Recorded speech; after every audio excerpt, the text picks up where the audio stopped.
El PSOE de Ourense y las Juventudes Socialistas llevarán al Pleno del Concello del próximo lunes una moción para la diversificación y el impulso del espacio Lusquiños como un punto de encuentro clave para el desarrollo de la juventud en la ciudad. O espazo Lusquiños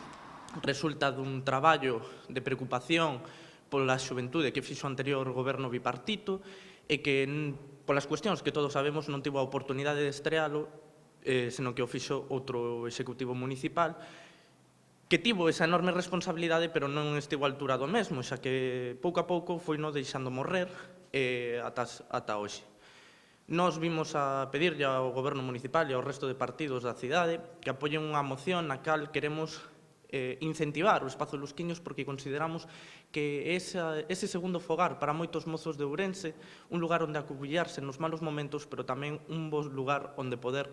expresar a súa creatividade, a súa cultura, o seu interese musical e incluso onde poder facer e realizar os talleres que nós moitas veces vimos reclamando sobre violencia de xénero, sobre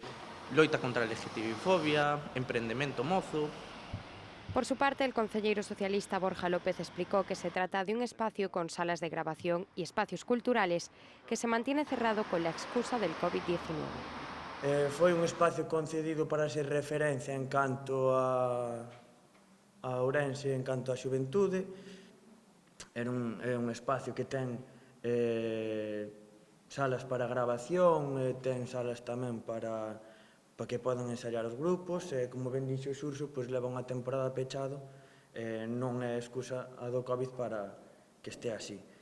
Por su parte, el portavoz municipal Rafael Rodríguez Villarino habló sobre otras de las mociones que lleva el partido al Pleno.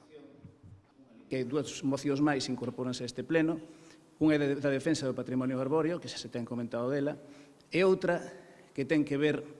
neste caso, ca educación e ca incorporación ás clases.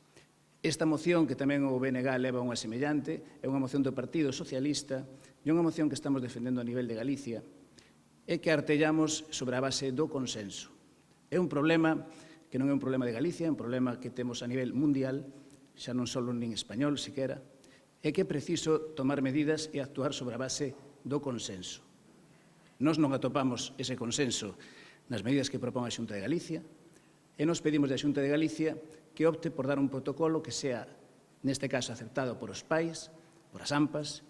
aceptado polos mestres e aceptado polos concellos.